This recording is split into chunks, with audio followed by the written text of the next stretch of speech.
ଅସ୍ତରଙ୍ଗରେ ଜଣେ ଅବସରପ୍ରାପ୍ତ ଆର୍ମି କର୍ମଚାରୀଙ୍କ ଘରେ ଚୋରି ଅଭିଯୋଗ।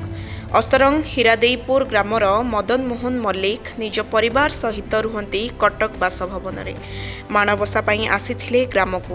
ଗତ 17 ତାରିଖ ରବିବାର ଦିନ କାମ ସାରି କଟକ ଫେରି ଯାଇଥିଲେ।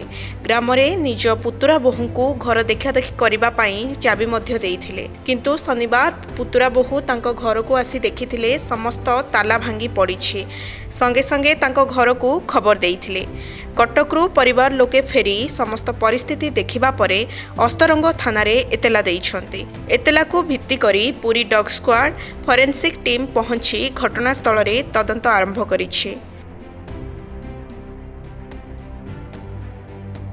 ଜଣେ ବ୍ୟକ୍ତି ଯେ କି ଆମର ଅବସରପ୍ରାପ୍ତ ସେନା ଅଧିକାରୀ ଆଉ ସେ ରିପୋର୍ଟ କାଲି ଦେଲେ ଯେ ତାଙ୍କ ଘରୁ କ'ଣ ଜିନିଷ ଚୋରି ହେଇଛି।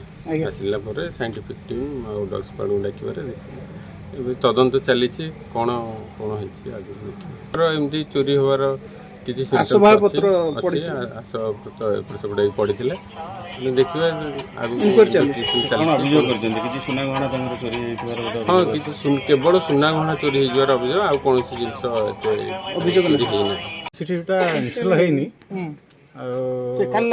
ଖାଲି ଲାଗିଛି ସାର୍। ଆମେ 17 ତାରିଖ ସାର୍ ଏଇଠୁ ଗଲୁ, 17 ତାରିଖରେ ଗଲୁ ମାଣବସାକୁ ଆସିଥିଲୁ। ଆଉ କାଲି ସାର୍ ସନ୍ଧ୍ୟାବେଳେ ଆମକୁ 4ଟା ବେଳକୁ ଖବର ମିଳିଲା, ଜଣେ ବୋଉ ଆମର ଖବର ଦେଲେ କି ସେ ତମ ଘର ସବୁ ଚୋରି ଯାଇଛି, ତାଲା ଫାଲା ସବୁ ଭାଙ୍ଗି ଯାଇଛି। ତ ରାତି 7ଟାରେ ଆସି ପହଞ୍ଚିଲୁ। 7ଟାରେ ଆସି ଆମେ ଏଫଆଇଆର୍ ଦେବାକୁ ଗଲୁ। ଆଉ କାଲି ରାତିରେ ସାର୍ ଆସିଥିଲେ, ପୋଲିସ ଡିପାର୍ଟମେଣ୍ଟ ଆସିଥିଲେ, ସେମାନେ ସବୁ ଚେକ୍ କରିକି ଗଲେ। ତ ସେମାନେ କହିଥିଲେ ଆଜି ଆସିବା ପାଇଁ, ବର୍ତ୍ତମାନ ଆସିଛି, ତାଙ୍କର କୋର୍ଟାଲ ଚାଲିଛନ୍ତି। ସେମାନେ ସ୍କ୍ୱାଡ୍ ବି ଆସିଛନ୍ତି ସାର୍, ଚାଲିଛି ସାର୍। ଆମକୁ ଏଠୁ ଖବର କଲେ କି ପଡ଼ୋଶୀ ଦେଖି କହିଲେ କି ଘର ତାଲା ଭାଲି ଭଙ୍ଗା ଭଙ୍ଗି ହେଇଯାଇଛି ବୋଲି। ଆଚ୍ଛା, ଆଉ ଆମେ ଆସିଲା ପରେ ଏଫଆଇଆର୍ ଦେଲୁ। ଆଉ ଯେ କ'ଣ ଜିନିଷ, ଅଲଗା ଜିନିଷ ତ କିଛି ନେଇନାହାନ୍ତି, ହେଲେ ହାରଟେ ନେଇଛନ୍ତି, କାନର ହଳେ ନେଇଛନ୍ତି, ଆଉ ପାଉଜଟେ ନେଇଛନ୍ତି। ଗଡରେଜ୍ ବଗେରା ସବୁ ଭାଙ୍ଗିକି ଏ ଜିନିଷ ନେଇଯାଇଛନ୍ତି।